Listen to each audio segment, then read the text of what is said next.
The mothers of the 3 girls murdered in the Southport attack today demanded truth, accountability and change as they address the public inquiry.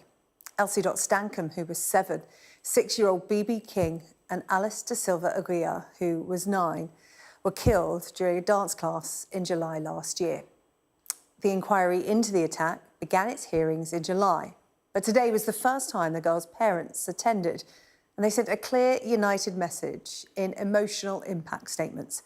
Our chief North of England correspondent, Greg Milam, has this report. The families who bear the greatest burden of all from what happened in Southport, the parents of Alice Aguiar, of Bebe King and of Elsie Dot Stancombe, at the inquiry into how it could have happened.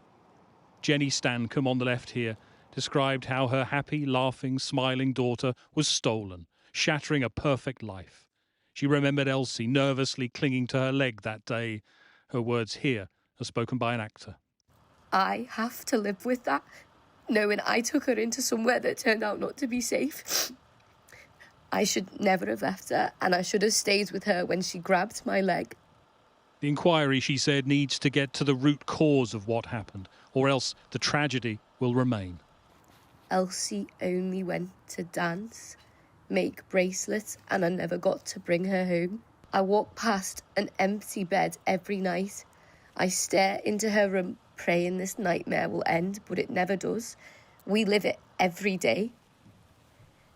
We lost everything that day, and I need to understand how this happened. Alice's parents said they came to the UK for a better life. Instead, they said their happy, loving, innocent little girl was taken by a monster. He didn't just hurt Alice that day, he hurt us all. He ripped the most precious thing we held away from us in the most violent manner. We already knew there were missed opportunities to have stopped the perpetrator before that day, his obsession with violence reported, but the case is closed. The families have now been told there were even earlier opportunities to have intervened. They are failures that should never have happened, said Bebe King's mum, Lauren, and which demand accountability. We want every child to be safer tomorrow than Bebe was on that day. We will carry her in our hearts for the rest of our lives.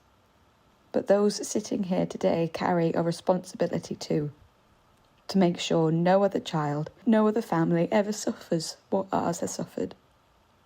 Her name was Bebe. She was just 6 years old, and she deserved so much more. They are sentiments that go to the heart of this inquiry, the 3 young girls and a killer who, as one parent said, took it all. Greg Milam, Sky News, Liverpool. Boxing and the wider sporting world is mourning the loss of Ricky Hatton, who was found dead at his home yesterday. Hatton will go down as one of the all-time greats of British boxing, giving his loyal army of fans some incredible memories. In Las Vegas, he took on 2 pound-for-pound greats in Floyd Mayweather and Manny Pacquiao.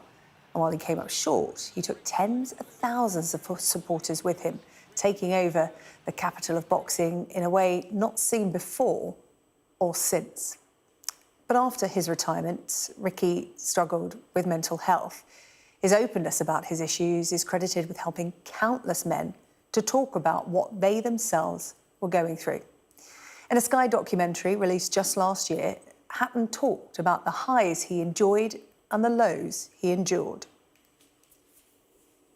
It was only a short space of time for my career and that, but it was exciting, you know what I mean? I fought the best. Fans had great trips to Las Vegas, even in my defeats to Mayweather and Pacquiao. Just when I walk down the street today and when fans come up to me and go, Ricky, I went to the Mayweather fight, Rick, oh, brilliant. I went to the Pacquiao fight, yeah, we didn't get the win, but oh, what the best times of my life, you know. For people to say that, well, that's you going watching me. Imagine me living the dream and having my name up in lights and having all these people cheer my name. And then all of a sudden, you know, after the Pacquiao defeat, you know, I had to look myself in the mirror and say to all my family and friends, listen, no more for you now, Rick. That thing, the only thing you've ever known, the only thing you've ever done your whole life since you was a kid, since you left school at 16, the only thing you've ever done, you're going to have to rock on without it now because it's gone. And it's it was horrific for me. I also felt that I'd let people down with the story that went in the paper, you know, of me taking drugs. I was in, the one thing I can always say is I was in a very, very bad place. I had no boxing, no missus, no Billy, no mum and dad, no boxing and everything like that. And I fell right from grace. And then all of a sudden, you know, I started feeling good about myself and I thought, listen, I let everyone down. I want to make them proud again. I think the best thing I did after I retired and I got in such a bad way was go and speak to a stranger. He doesn't know me, I don't know him, and nobody knows I'm speaking to him. And that's how I got myself sorted. Ricky Hatton speaking back in 2024. Well, I'm joined now by former boxing world champion Amir Khan and David Lyons from the mental health charity Tackling Minds. Good evening to you both. First of all, condolences, because today you are remembering and mourning a man you considered a friend first and foremost. So I wanted to start from that point because I realise this is difficult to talk about, but I know that you really want to pay tribute tonight. So thank you for joining us. Amir, I'll come to you first. I understand that you and Ricky Hatton had made plans to meet up just next week, so yesterday's news must have come as a huge shock. That's right, yeah. So me and Ricky were going to meet in Dubai, and he was going to take the flight. So the person that was going to go to pick him up from their house was a friend of mine called Dave. Dave went there and he said there's police all over the place and, you know, we don't know what's happened. So at that time, no one knew this had happened. He was supposed to fly to Dubai. He had a press conference for a fight he was doing as an exhibition in Dubai against another friend of mine called Isa Alda, who boxes out of Dubai. We was meant to meet up, go for food together and have a catch up. But then when I heard this story, obviously it shocked us all because a strong man like Ricky Hatton, you know, who's fought the best out there and literally fought the biggest arenas, and something like this happened. I don't know exactly what's happened, but you know, he was going through a lot of tough things in life, and I just wanted to be there. I wish he had picked the phone up and maybe spoke to some friends. Maybe they could have supported him, but like I said, we're always going to remember him as a great champion. Yeah, a great champion in the ring and outside of the ring as well. You know, he was a real people's champion. He had that relatability, which is why fans were so drawn to him throughout his career and after his retirement as well, opening up about his mental health. What did he mean to you, Amir? Because you followed him as a fan, first of all, before you yourself became a professional boxer. That's right, yeah, because back in the day when I was a fighter, when I just started my professional career, Ricky was always there. He was already fighting for world titles. So obviously I wanted to be in that position that he was in. And he'd give me the advice I wanted. He came to my last amateur fight, and then he came to my first professional fight as well in Bolton. And the support he showed, he was there commentating on my shows, on my fights, and you know, he went a long way for me. I mean, he's a hero. He's someone I looked up to all the time, and this little bit of advice he gave me went a long way. I even remember flying all the way to America to his world title fights, and the way he brought me into the camp, introduced me to his team. I mean, he was a special man. Yeah, so much generosity and time for people involved in the sport and outside of the sport as well. David, Ricky did a lot of work with your organisation, Tackling Minds. In fact, he became an ambassador after talking to you about your work. But you met him through personal circumstance first. Perhaps you could tell us a little bit about how you came to meet him, because it really is an example of just how generous with his time he was. Yeah, for sure. So just to rewind a little bit, I've struggled with my own mental health issues and at the time didn't have any coping mechanisms. And unfortunately, I turned to alcohol, which caused even further issues with addiction eventually, to the point where in 2020 that I did nearly lose my life because of my addiction had got a grip of me that much. And just through a chance meeting with my now partner, Jen, was really good friends with Ricky. Obviously, I've grown up watching Ricky and, you know, adored him and his fights and what he did for the whole country. And yeah, I got a video call out of the blue one day. Again, I was very unwell, let's say, to say the least. And it was Ricky on the phone just to wish me well, you know, give me that moral support, using his lived experience to Yeah, to give me that support. You know, we clicked instantaneous. You know, our love for Oasis. I play the guitar and football, boxing, and we just really got on. And Ricky did video call me on a number of times, just to spur me on to get well. And he said, once you get yourself sorted, you're coming over to my house. You're going to cook us dinner because I love my cooking, and you're going to sing us a few Oasis tunes on the guitar. And I stuck to my word, got myself back onto the straight and narrow, and lo and behold, I'm at Ricky's house, and yeah, just stuck to my word, and we had a great evening, you know, dining, and sang plenty of Oasis songs. Amazing, just a great guy. Amir, you travelled to watch Ricky fight. He travelled to watch you fight, and what David is describing there is Ricky Hatton's common touch. He never lost the sense of where he came from Greater Manchester, that relatability with people. You know, he made Manchester the centre of the boxing world for that time, didn't he? And you'll have seen a lot of the interactions he had with fans. What made him the people's champion? You know what, I was just going to say that he was the people's champion. I mean, he'd go to local football matches, the Manchester City games. He'd go and show his support. He'd go to a local pub and meet everyone. And I saw a story earlier, as I've been following some stuff. He felt that if he's not going to be around his same friends, because he was so busy with training and traveling the world and be doing his public speaking, his friends are going to, maybe he might feel that his friends are going to start ignoring him. They're going to start thinking he's got too big for them. But you know what? One thing about Ricky was he was a loving and caring person. He always made time for people. He would go out of his own way and spend time with you. And you know, when someone's gone, you do think, and you do look back and think, you know what? He was a good man. And, you know, whatever he was going through, he didn't deserve that. And he will always be remembered as a great man, not only in the ring, but outside the ring, because most of it counts outside the ring, what you're doing with the people, with his fans. I mean, look at him. He got thousands of people flying to Vegas just to watch him fight and support him.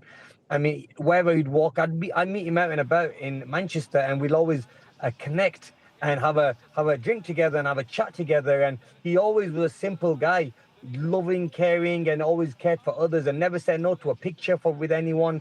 You know, he was a bubbly character.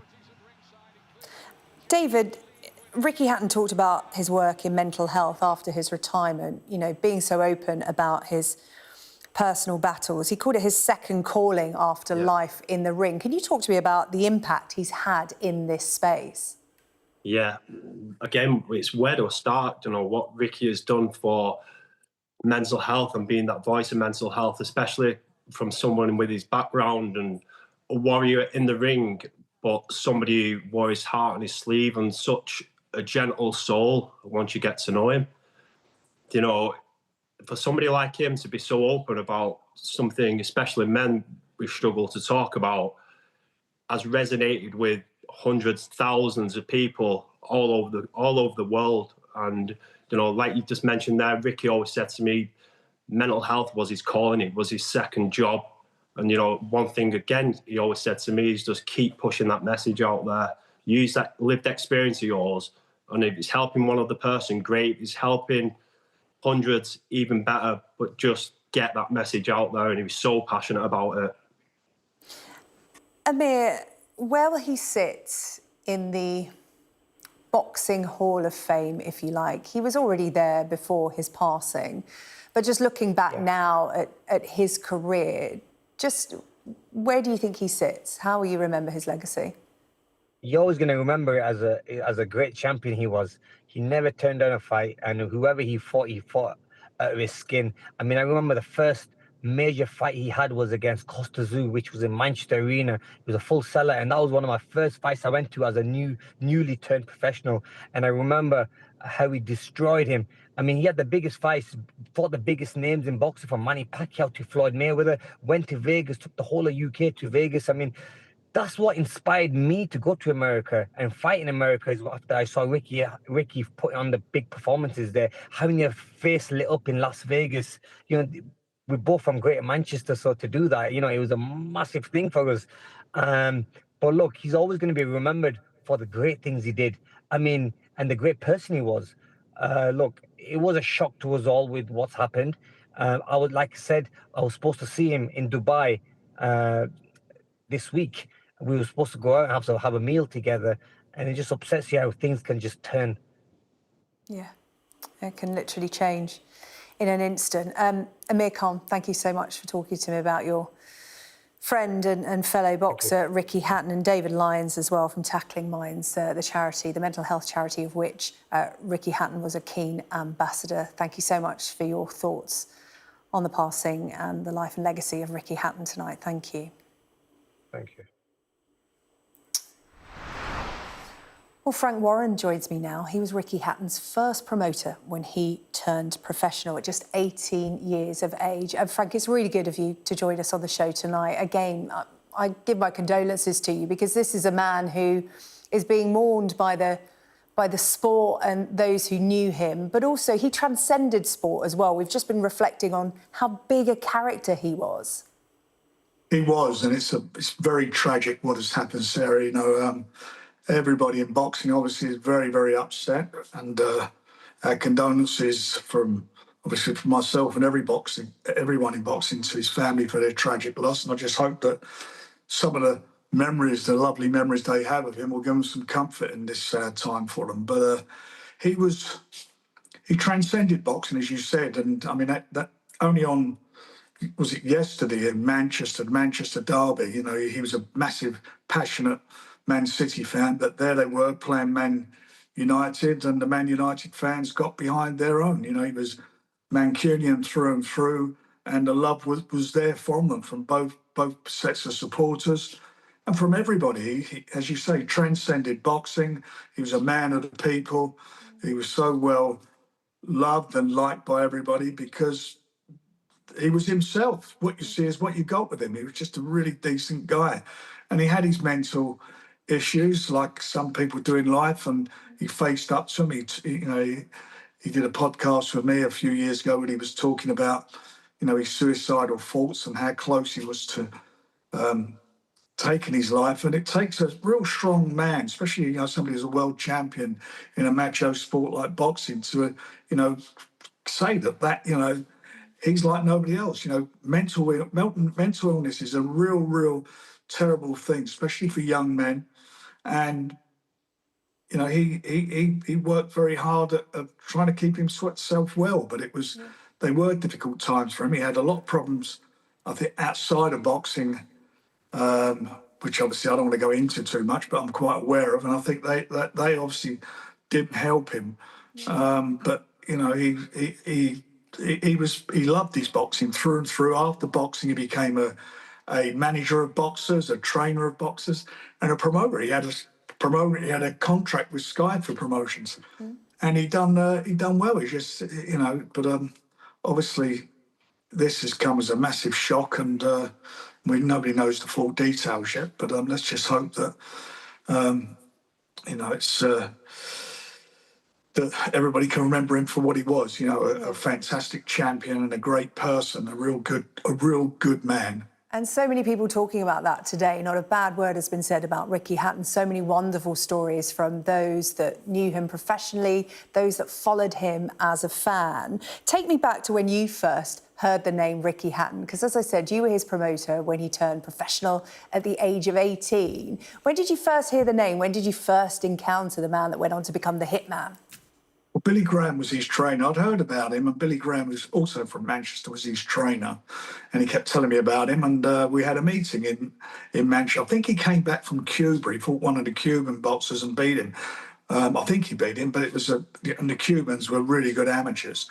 He came back, and we sat down. I had a show in Manchester, and he decided, we decided we'd work together. Bill would train him. His father was there. I managed him in the early days, and I promoted him and basically made all of his matches, his matchmaking, and brought him through. And his first fight, I think, was at Widnes. And back then, he says that he sold 3 or 4 tickets. And this is a guy that went on and took nearly 30,000 people to Vegas when he fought Floyd Mayweather. That was how he, how big he became. And the best fight of his career, in my opinion, and he said it was the best moment in his career, is when he fought Costa Tszyu, who at that time was #1 pound for pound best fighter in the world. And we got him to come to Manchester. I fancied him big time to win the fight. He did. And but having said that, he was a massive, massive underdog. I mean, he wasn't fancied to win the fight by any of the press or anyone. And that night, he fought out of his skin. And Costa Tszyu was a really good fighter, had a good trainer, Johnny Lewis. He'd had enough and he stopped the fight in the 11th round and Ricky became champion. I remember the emotional moment when he was lying flat out on his back in the ring. It was brilliant for him and the whole place went crazy. It must have been about 3 o'clock in the morning.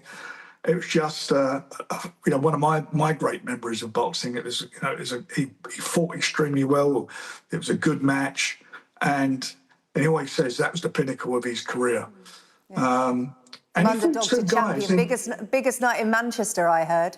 Yeah, it was. It was a fabulous night, and he went on to fight Floyd Mayweather and Manny Pacquiao. What people must realise, they were two great fighters of their generation, but they would have been great fighters in any generation. They were absolutely, they're standout fighters. Had those two guys not been around, he would have been world champion for many, many years. He fought the two best. He fought them both. He didn't duck them. He fought them both, and gave a good account of himself against Floyd Mayweather up until the time he got stopped. It was, it was what it was. But he was such a competitor. He loved his boxing, and we didn't speak for a few years. And I'm not going to go into why that was, but it certainly weren't him and I having an argument. But years later, we got together and we sort of picked up where we left off, and it was quite touching what he said to me behind the scenes about a few things, and I I really did and still do appreciate what he did and what he brought to boxing. He's one of Britain's great fighters, one of Britain's great sporting icons. Well, Frank, thank you so much. The enthusiasm in your voice when you're talking about those fights that Ricky fought to make him one of the greatest British champions, was quite something. You can tell that he meant a lot to you professionally and personally. So thank you for coming on tonight to remember Ricky Hatton, your friend, and of course one of your fighters as well. Really appreciate your time, Frank Warren. Thank you. Thank you for asking me. It's a privilege. Frank Warren there, remembering Ricky the Hitman Hatton. And if you've been affected by that story, you can contact the Samaritans at any time, 116 123, or you can email joe@samaritans.org. Still to come on the UK Tonight. Constance Martin and Mark Gordon are each jailed for 14 years over the death of their baby daughter, Victoria. We'll have the latest from the Old Bailey.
hear that whistle and that crunch. We know that they're coming from the south of the city where there's a column of Russian armoury.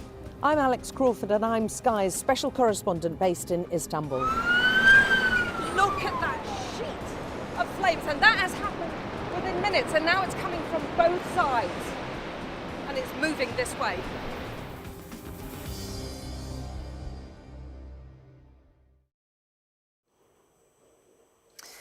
Constance Martin and Mark Gordon have each been jailed for 14 years over the death of their newborn baby daughter. The couple went on the run with the baby called Victoria because their 4 other children had been taken into care. Victoria's body was found in a shopping bag in an allotment in March 2023. Martin and Gordon were convicted of gross negligence manslaughter, child cruelty, concealing the birth of a child and perverting the course of justice.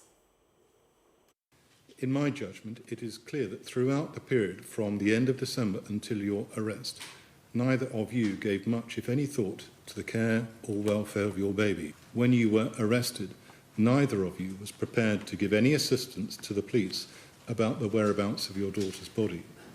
Your silence at that stage of events is highly significant. If, as you have both sought to claim, this was a terrible accident, why not alert the authorities then and why, once arrested, not say where the body was to be found? You claimed you wanted dignity for your baby's body, and yet your conduct displays the complete opposite. Sky's Olivia Guthrie has more from the Old Bailey. Shortly before he made those sentencing remarks, there was disruption in the court, with the judge telling off Constance Martin and Mark Gordon for showing the court a complete lack of respect as they passed notes to one another. And then the judge went on to sentence them to 14 years each in prison for killing their baby daughter, Victoria, telling them that they were both equally culpable and equally selfish. You'll remember a nationwide hunt was started for the pair at the start of 2023 when they went on the run with baby Victoria to stop social services taking her away. The couple had 4 other children who had already been taken into care.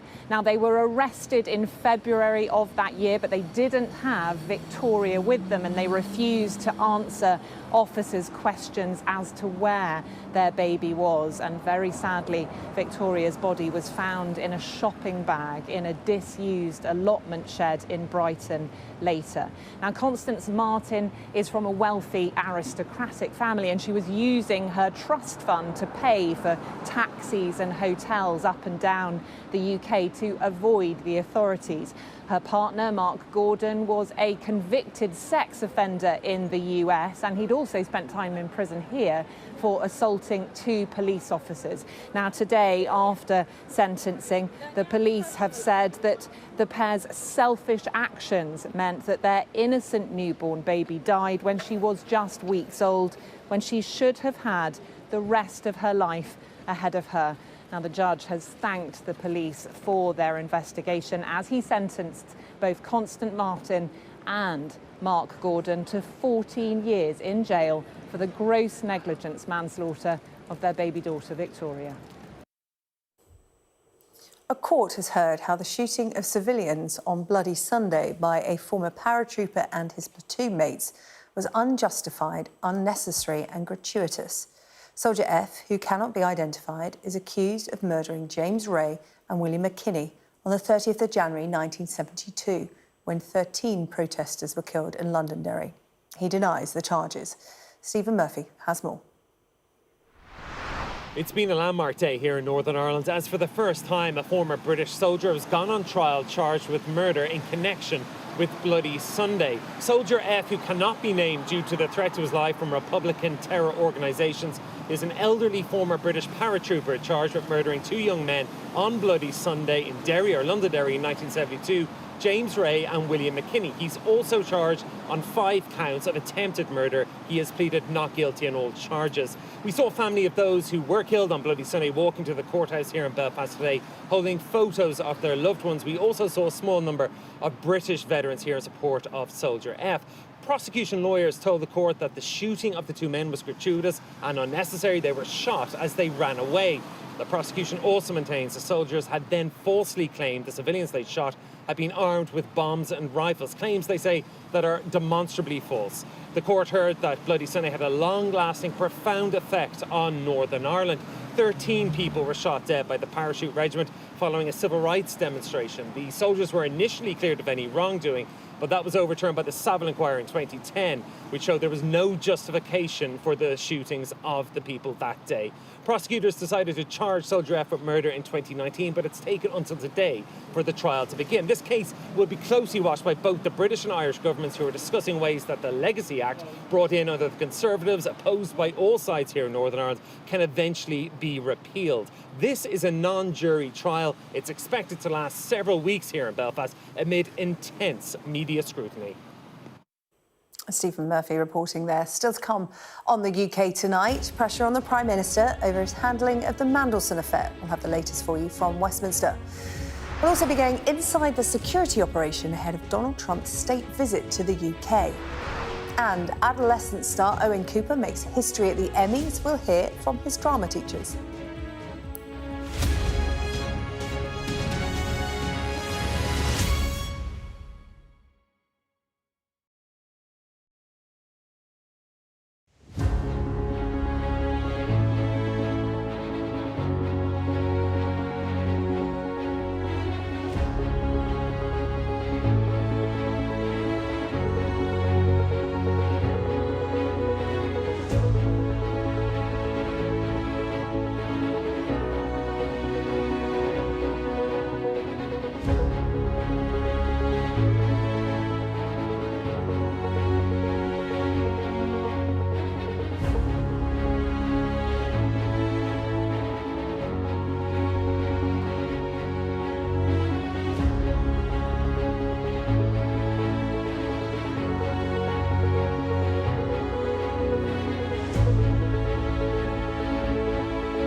Welcome back. Now, the Prime Minister has defended his decision to both hire and fire Peter Mandelson as ambassador to the United States.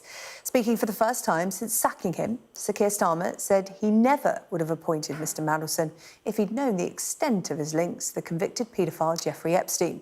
Our deputy political editor, Sam Coates, has this report.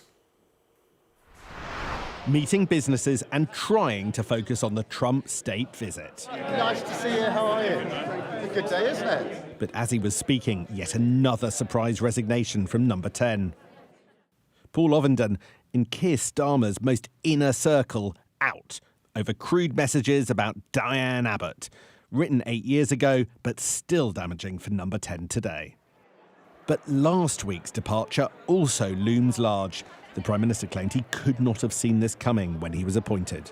Had I known then what I know now, I'd have never appointed him. Because what emerged last week were emails, Bloomberg emails, which showed that the nature and extent of the relationship that Peter Mandelson had with Epstein was far different to what I had understood to be the position when I appointed him. Every week, this Number 10 tries to reset the narrative. Every week, it fails. There was some support from a predecessor who endured his own troubled premiership. Every government goes through difficulties. Probably 15 years ago when I was in government, you'd be asking me questions about what had happened on a particular day. But this is not really in the end about personalities. It's also about judgment, though, isn't it? I don't want to criticise Keir Starmer's judgment because he faces very difficult decisions. And we're talking about a very narrow area for timing between a Tuesday and a Thursday. I think once the record is out, Keir Starmer will be completely exonerated. The Tories want to force the pace in Parliament. Why was it ever thought acceptable to appoint a man with such a checkered and murky background to such a vitally important position? And it's not just a question of the Prime Minister's political judgment, important as that is. It's a question of ethics. It's a question of what is deemed acceptable behaviour when in positions of power. And, Mr. Speaker, the House must have the opportunity to debate this matter before the recess. The Speaker gave this promise. The debate will be held tomorrow, Tuesday, the 16th of September, as the first item of public business. The Tories lost a big beast as well today. A Member of Parliament for East Wiltshire. His name is Danny Kruger. A big defection to Reform UK. The Conservative Party is over. Over as a national party. Over as the principal opposition to the left. To be Conservative is not to worship the ashes of defunct institutions. It is to preserve the fire that gives our country its life. The new custodian of that fire, the best hope we have, maybe our last hope, and I fervently hope the next Prime Minister, is Nigel Farage. The current PM needs this week to go well for him, but so far, it's more of the same. Sam Coates, Sky News, Westminster. Well, that pressure on the Prime Minister comes ahead of Donald Trump's state visit to the UK, with the US President due to touch down tomorrow night. There is a major police operation in place, with officers saying they are considering just about every eventuality of what could happen. Sky's Ashna Hernag has been taking a look at the security preparations in Windsor. It's the UK's biggest security operation since the coronation. But of all Windsor's visitors this year, this one is by far their biggest. And with it comes all kinds of attention, so no stone is being left unturned, with a security operation like no other. We are just returning our crew upriver. Even this section of the Thames will be completely shut off. The team are highly trained. We are ready for anything that will happen in, on or around the water. We're going to be doing high visibility patrols, some searching, some specialist searching in and around the area, and working with our partners in the Environment Agency to deliver a safe event. Windsor is a place that these officers are used to covering with all sorts of royal occasions, but a big state visit like this is a whole nother ball game. And yes, we're being shown what sort of protections are going into the water, to land and in the air, but there'll be plenty going on behind the scenes too to ensure that maximum security. All of this despite no public-facing moment for the President. Celebrations will be kept behind castle doors. The crowds, though, are making the most of it, whilst they're still open. He'll love the pomp and circumstance. He actually would like to see a little more in our country. Windsor always like to welcome visitors, and state visits here is something very special. Whether he'll be embraced or cause distaste, the President has never been so popular here. They're our number one toy. They're very popular. People are taking photos from outside. They're encouraging people to come in. We're selling them probably about 20 a day, if not more. But imitation isn't always a form of flattery. Really, really effective. I mean, you couldn't mistake it, could you? In a warehouse in East London, they're preparing for 2 days of demonstrations for a leader they believe is etched with errors. It's so unnecessary. It's humiliating for the British public. At our protests, you can expect to see people from all walks of life joining together in unity to say that we stand together against this rhetoric of hate, against this divisiveness that we're seeing from Trump. The policing effort, however, is united. The fatal shooting of activist Charlie Kirk may have intensified consideration about potential threats, but this security plan is extensive. And now it finally takes centre stage. Ashna Harinag, Sky News. Adolescent star Owen Cooper made history last night, becoming the youngest male actor ever to win an Emmy. The 15-year-old won the award for his role in the Netflix drama, which prompted a national conversation about misogyny and online safety. Our arts and entertainment correspondent Katie Spencer has been hearing from some of those who set the young actor on the path to Hollywood. Only 15 and making history. Owen Cooper is now the youngest ever male winner of an acting Emmy, a surreal night off the back of a stellar year for the teenager from Warrington. Cooper had never acted professionally before he was cast in Adolescence, but his performance as a schoolboy accused of murder left viewers reeling. That the drama was the Emmy's runaway winner was perhaps no great surprise, given how it broke viewing records and fuelled countless conversations. We never expected our little programme to have such a big impact, but we're really grateful that it did. Stephen Graham, Adolescence. And while among its 6 wins, there of course had to be one for Stephen Graham's acting. I'm just a mixed-race kid from a block of flats in a place called Kirby. So for me, to be here today in front of my peers and to be acknowledged by you is the utmost humbling thing I could ever imagine in my life. Just imagine how strange this is when you're still at school. Standing up here is just, wow, it's just so surreal. Honestly, when I started these drama classes a couple of years back, I didn't expect to be even in the United States, never mind here.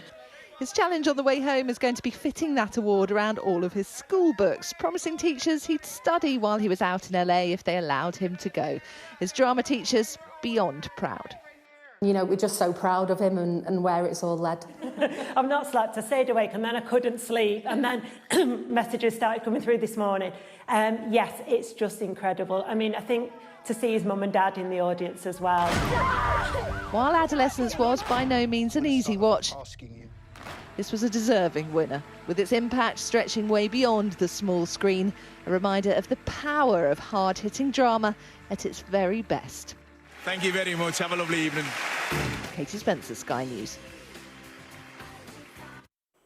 Still to come on the UK tonight, we'll discuss why so many people in the UK seem to have art anxiety.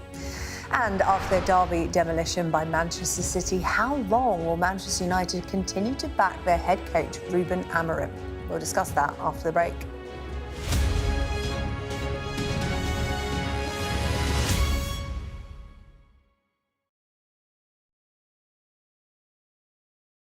Some very familiar faces. Go ahead. Mr. President, what can our Prime Minister say to you? Sky News. That's him. That's him. He called you Daddy. In the back. We are. Ready. And waiting for you, President Trump. Next question. So can I ask you, sir? Don't miss a moment of President Trump's historic second state visit to the UK as we bring you live and continuous coverage. Did you find it exciting? Get the full story first on Sky News. A lifeline for millions of people living on both sides of one of the most volatile international borders. It's dams like these that have become inflection points between the two nuclear-armed neighbors, which could potentially lead to water wars in the future. A terror attack has shattered the peace and tranquility of Kashmir. At least 26 people have been killed and as many injured when militants fired upon them. I'm Neville Lazarus and I'm Sky's reporter based in Delhi. The old and young, all weary after being trapped for days as the worst floods have hit Kerala in a century. 3 days we are on a rooftop. They have no food, nothing. The roads have been inundated. The only way out is to get people by boat. There have been reported deaths and many injuries, several critical. Many families will grapple with the unimaginable loss of one of the worst disasters in India's aviation history. The spiraling violence between two nuclear-armed neighbors that harbor decades of hostility just seems to be getting worse by the day. Garbage dumps like this not only threaten the lives of millions of people, but also pose a deadly consequence on the environment and climate. It is a source of death, decay, disease and pollution for hundreds of thousands of people living in its shadows. There is so much disease because of this garbage. Sometimes it's so difficult to just breathe. Companies like these are helping India in its trajectory to be a serious player in space exploration. Over the next 45 days, an estimated 400 million Hindu pilgrims are expected to converge here in Prayagraj on the banks of the holy river Ganga and Yamuna. It's a real kaleidoscope of people from all walks of life. Coming up, we'll be discussing why we are so afraid of art. That's on the way. But first, David is here with a look at the sport. And we're going to talk about Ruben Amorim and Manchester United. Now, people will be aware that his record since taking over 10 months ago hasn't been great. But I was just reading the stats before I came on air. 47 games, just 17 wins. In the league, they've only won 8 out of 41 games. Mad, isn't it? It's Manchester United we're talking about. This is Manchester, and you know, yes. Manchester United fans perhaps, but the wider footballing world are going, how long is this going to continue for? Yeah. It's a tricky one because, so many stats that you can quote. 31 points from 31 Premier League games that they've been in charge. 4-4 for this season. It's their worst start to a Premier League season since 92-93, including some pretty tough moments. I mean, losing 3-0 to Manchester City at the weekend, and it was a really tough defeat. The third goal, the second one from Erling Haaland, was particularly tough to stomach because he just ran through on goal completely unchallenged here. And also they went out to Grimsby Town in the Carabao Cup. I mean, you could barely write this stuff. This was meant to be the big change under Ruben Amorim, and he has been backed in the transfer market. Matthias Cunha, Brian Mbomo, Benjamin Šeško. They spent a lot of money. But here's the thing. What Manchester United is saying, they have a long-term plan, no knee-jerk reactions, no constant reassessment of Ruben Amorim and his future. It's a world away, though, from Sir Alex Ferguson. I mean, he was in charge for almost 3 decades. But since his departure, they've had 8 permanent managers and 2 sort of caretaker bosses. Some real sort of scrutiny of his tactics as well. He seems very wedded to that. But he's been very defiant. When I want to change my philosophy, I will change. If not, you have to change the man.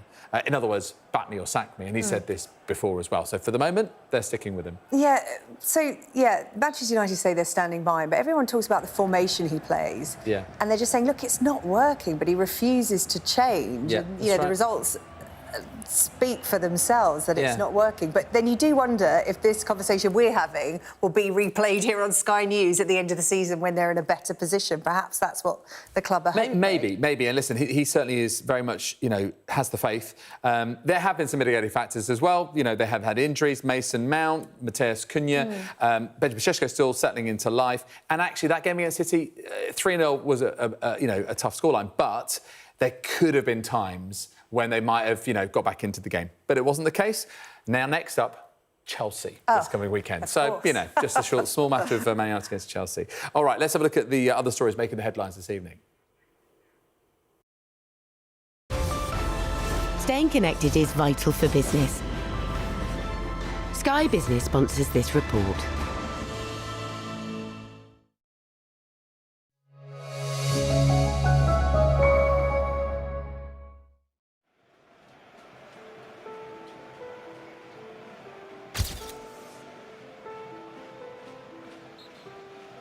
Sorry, I just have a German passport. Hopefully I can convince them and show them and prove them that I'm proud to be the English manager. For only the 3rd time in history, the FA have turned to a foreign manager to take charge of the men's England team. Thomas Tuchel follows in the footsteps of Sven-Göran Eriksson. If we don't do results, of course, they will try to hang me, but even if I was an Englishman, they hang me. So that's... And Fabio Capello. A winner with a capital W. That was the template. This is the man. When the news about Tuchel broke, there was a mixed media reaction. Some in Tuchel see a Champions League winning man. Sky Business sponsors this report. Now, finally this evening, I want to talk about art. New research shows 63% of UK adults haven't engaged with art in the last year, and only 15% of adults have ever taken a child to a gallery. Broadcaster and author Kate Bryan has written a new book to guide readers into the world of art. I sat down with Kate and started by asking her why people seem to have art anxiety.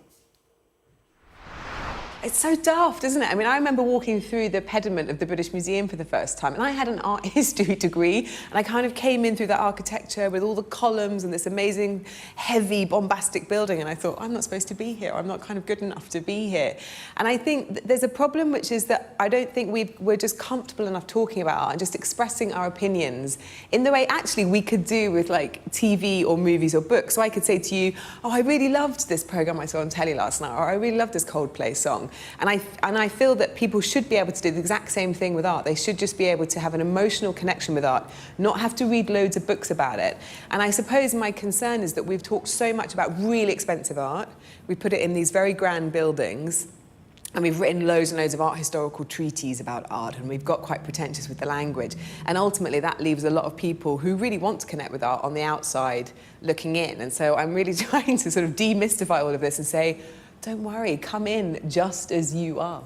And you saw this firsthand, obviously, through your role in the art world, but research backs it up. UK adults terrified of engaging with art. What kind of things did you find out? What are the barriers for people getting into the art scene? Well, it's extraordinary. It's like, you know, the numbers that we commissioned an online survey this summer with YouGov, and it was a representative sample of UK adults, and 15% of UK adults had taken children to a gallery ever, you know, and they're free to enter. They're really exciting places. They're full of chock-a-block, full of great stuff. We've got great collections in this country. And, you know, of those percentage of people who aren't going and would like to go, so you would expect time to be a barrier. Yeah. But, you know, and it was like 19% of people said that we don't have enough time to go to galleries with our kids. But equally difficult for them, and just as big a barrier, was confidence. They just weren't confident in taking their kids to galleries. And I think that's not their fault. You know, I don't want anyone to feel that this is their fault and they're supposed to read loads of books and go on the website and, you know, do all of this homework in advance. You just don't need to. And I think that we all need to be having a conversation about how to change that. Yeah, because kids love art, but outside the school environment, they perhaps don't get that support to foster that love. And certainly after they leave education, in fact, even in education, you know, the focus on art is declining. Yeah, I mean, it's a real shame that, you know, educationally, art's being taken out of the curriculum all the time. David Strigley gave me all this incredible artwork for the book. He's a great artist, and he does a lot up to campaign to get art put back into schools. It's really important. It's no less important than maths and science, in fact. And I think the problem is sometimes at school, maybe what happens is that we're all in this pursuit of realism, by which I mean, if you're going to draw this chair, it's supposed to look like this chair. And when you feel that you don't have that technical capability, you're sort of told you're not good enough at art. And that's a huge block for people. And I think we need to think about art education differently. And we also need to understand that the health and well-being benefits of making art, not just for children, but for adults, are absolutely enormous and really well documented. Finally, what would you say in terms of, you know, how to art as a starting point for people? Because everyone has an opinion about everything. They might be frightened to express it. However, what should be that starting point for people, whether it's getting in touch with their own interest in art or helping their children develop theirs? I think that ultimately probably the biggest step that you can take is to acknowledge that this is completely yours for the taking, and that art is just such a fundamental part of our life, and that it can really offer you something.